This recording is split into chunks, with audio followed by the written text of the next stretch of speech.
45.000 ton amunisi kiriman NATO dan Amerika diserang habis Rusia hingga hancur begini. Ukraina tak berkutik.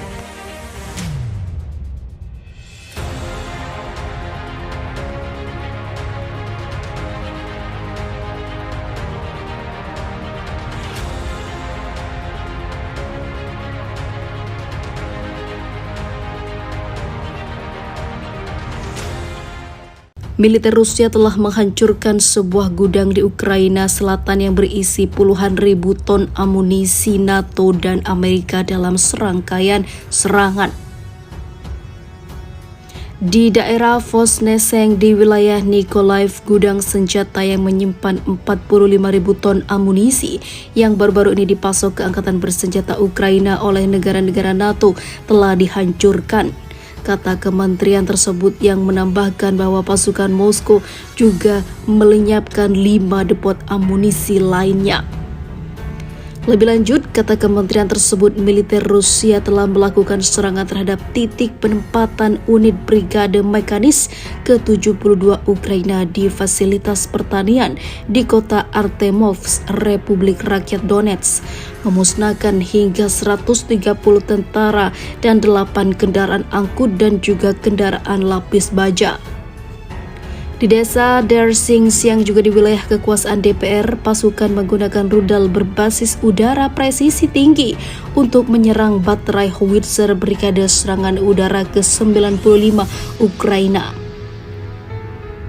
Menurut pernyataan Kementerian Pertahanan, serangan itu menghabisi hingga 70 anggota layanan militer Ukraina, menghancurkan 3 senjata self-propelled 2S1 Goska dan 4 kendaraan. Kementerian Pertahanan Rusia mencatat bahwa Kiev menghadapi kerugian sangat-sangat besar hingga miliaran dolar. Rezim Presiden Ukraina Volodymyr Zelensky mengambil langkah-langkah untuk menebus kekurangan personel militer di Donbas. Kiev telah memutuskan untuk mengirim ke garis depan warga Ukraina yang dimobilisasi dari pusat pelatihan serta anggota layanan yang terluka yang tidak memiliki cukup waktu untuk pulih sepenuhnya, imbu kementerian itu. Pada Selasa pekan lalu, Zelensky mengatakan bahwa pertempuran di Donbas adalah neraka. Dia mengimbau Amerika Serikat dan sekutunya untuk lebih banyak memasok senjata, khususnya peluncur roket HIMARS. Moskow telah berulang kali memperingatkan Barat agar tidak mengirim senjata ke Kiev dengan mengatakan itu hanya memperpanjang konflik, meningkatkan jumlah korban dan akan mengakibatkan konsekuensi jangka panjang.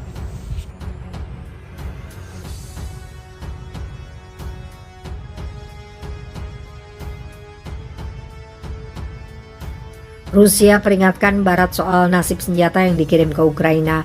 Beberapa senjata yang dikirim oleh Barat ke Ukraina gagal mencapai tujuan dan dapat memicu konflik lebih jauh. Peringatan itu dilontarkan Menteri Pertahanan Rusia, Sergei Shoigu, saat berbicara pada pertemuan kementerian. Kolektif Barat dengan harapan menyeret konflik di Ukraina melanjutkan pasokan senjata skala besar ke rezim Kiev. Lebih dari 28.000 ton kargo militer telah dikirim ke negara itu, ungkap Menteri Pertahanan Rusia itu seperti dikutip dari Russia Today. Namun menurut informasi militer Rusia, kata Shoigu, beberapa senjata asing yang dipasok oleh Barat ke Ukraina menyebar ke seluruh wilayah Timur Tengah dan juga berakhir di pasar gelap.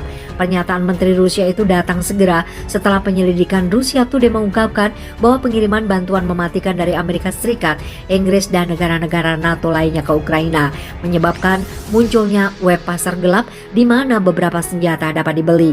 Para pedagang Ukraina mengklaim tidak hanya menawarkan senjata ringan atau pelindung tubuh, tapi juga perangkat keras canggih seperti sistem anti-tank, Javelin dan NLAW, serta drone peledak Pony Ghost dan Switchblade. Namun tidak dapat sepenuhnya dikecualikan bahwa penjual sebenarnya tidak memiliki persediaan senjata karena penyidik Russia Today tidak menyelesaikan pembelian apapun. Akhir bulan lalu, negara-negara G7 berjanji untuk memberikan dukungan kepada Ukraina dalam segala bentuk selama yang dibutuhkan. Perdana Menteri Inggris Boris Johnson dan Presiden Prancis Emmanuel Macron menekankan bahwa negara mereka akan terus terus memasok senjata ke Kiev untuk memperkuat tangan mereka dalam perang dan negosiasi di masa depan. Bulan lalu, Kepala Interpol Jurgen Stock memperingatkan bahwa konflik di Ukraina akan mengakibatkan banyak senjata muncul di pasar gelap. Pada bulan April, seorang pejabat Amerika Serikat mengatakan kepada CNN bahwa Gedung Putih memiliki kemampuan hampir nol untuk melacak senjata yang dikirim ke Ukraina. Menteri Pertahanan Amerika Serikat Lloyd Austin mengatakan pada bulan Mei bahwa ia membahas pentingnya pelacakan dan pengamanan senjata yang dipasok Amerika Serikat dengan Presiden Ukraina Volodymyr Zelensky dan Menteri Pertahanan Alexei Reznikov yang meyakinkannya bahwa mereka mengawasi. Moskow telah memperingatkan agar tidak memasok senjata barat ke Ukraina dengan alasan bahwa itu hanya memperpanjang pertempuran sambil meningkatkan risiko konfrontasi militer langsung antara Rusia dan NATO. Rusia juga menjelaskan bahwa pasukannya akan menganggap setiap persenjataan asing di wilayah Ukraina sebagai target yang sah. Militer Rusia telah menghancurkan sebuah gudang di Ukraina Selatan yang berisi puluhan ribu ton amunisi NATO dan Amerika dalam serangkaian serangan. Di daerah Vozneseng di wilayah Mykolaiv, gudang senjata yang menyimpan 45.000 ton amunisi yang baru-baru ini dipasok ke angkatan bersenjata Ukraina oleh negara-negara NATO telah dihancurkan, kata kementerian tersebut yang menambahkan bahwa pasukan Moskow juga melenyapkan 5 depot amunisi lainnya. Lebih lanjut, kata kementerian tersebut, militer Rusia telah melakukan serangan terhadap titik penempatan unit Brigade Mekanis ke-72 Ukraina di fasilitas pertanian di kota Artemovsk, Republik Rakyat Donetsk, memusnahkan hingga 130 tentara dan 8 kendaraan angkut dan juga kendaraan lapis baja. Di desa Dersings yang juga di wilayah kekuasaan DPR, pasukan menggunakan rudal berbasis udara presisi tinggi untuk menyerang baterai howitzer Brigade Serangan Udara ke-95 Ukraina. Menurut pernyataan Kementerian Pertahanan, serangan itu menghabisi hingga 70 anggota layanan militer Ukraina, menghancurkan 3 senjata self-propelled 2S1 Goska dan 4 kendaraan. Kementerian Pertahanan Rusia mencatat bahwa Kiev menghadapi kerugian sangat-sangat besar hingga miliaran dolar.